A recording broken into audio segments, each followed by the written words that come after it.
ವೀರಭದ್ರ ದೇವರು ಶಿವನ ಜಡೆಯಿಂದ ಅಪ್ಪಳಿಸಿ ಬಂದರು. ಶಿವನ ಜಡೆಯಿಂದ ಅಪ್ಪಳಿಸಿ ಬಂದು ನಿನ್ನ ತಾಯಿಯನ್ನು ಕಾಪಾಡು ಎಂದು ಪರಶಿವನ ಆಜ್ಞೆದ ಪ್ರಕಾರ ಭೀಮಾ ನದಿಯ ದಂಡೆಯಲ್ಲಿ ನಡೆಯುತ್ತಿರುವ ಯಜ್ಞದಲ್ಲಿ ಬಂದು ಪಾರ್ವತಿಯ ದೇವಿಯನ್ನು ಕಾಪಾಡಿದರು. ದೇವಿಯನ್ನು ಕಾಪಾಡಿ ದಕ್ಷಿಣ ಶಿರವನ್ನೇ ಹರಿದರು. ಆ ಶಿರವನ್ನು ಹರಿಯುತ್ತಿರುವಾಗ ಅವನ ಹೆಗಲ ಮೇಲಿನ ಶಲ್ಯವು ಆ ಯಜ್ಞ ಮಾಡುತ್ತಿರುವ ಶಾಸ್ತ್ರಿಗೆ ತಾಕಿತು. ಆ ಶಾಸ್ತ್ರಿಯು ಎದ್ದು ಸಿಟ್ಟಿಗೆದ್ದು, ಎಲೆ ವೀರಭದ್ರನೇ, ನಿನಗೆ ಅಹಂಕಾರವೇ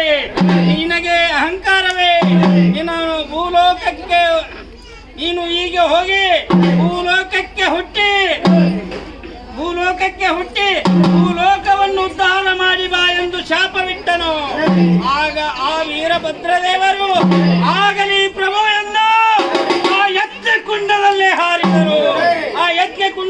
ಹಾರಿದರು. ಆಗ ಯಜ್ಞಕುಂಡದಲ್ಲಿ ಕಾಡ ಸಿದ್ದೇಶ್ವರರಿಂದ ಸ್ವಾಮಿಗಳು ಆ ಯಜ್ಞಕುಂಡವನ್ನು ಬಗಟ ಮಾಡಿದರು. ಆ ಯಜ್ಞಕುಂಡದಲ್ಲಿ ಅವರ ಎಲ್ಲವೂ ಸಿಗಲಿಲ್ಲ. ಆ ಲಿಂಗವೇ ಉದ್ಭವವಾಗಿತ್ತು. ಆ ಲಿಂಗದಲ್ಲಿ ಯಜ್ಞಕುಂಡದಲ್ಲಿ ಲಿಂಗವನ್ನು ಕಂಡು ಆ ಯಜ್ಞಕುಂಡದಲ್ಲಿ ದೇವಾಲಯ ನಿರ್ಮಾಣವಾಯಿತು. ಅದೇ ಯಡೂರ ಈಶ್ವರ ನಾಮಕರಣವಾಯಿತು.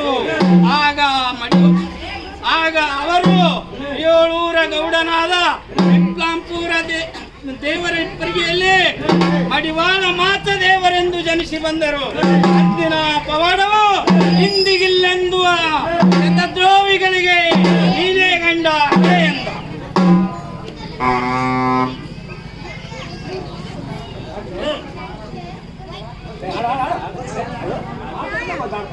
ಆ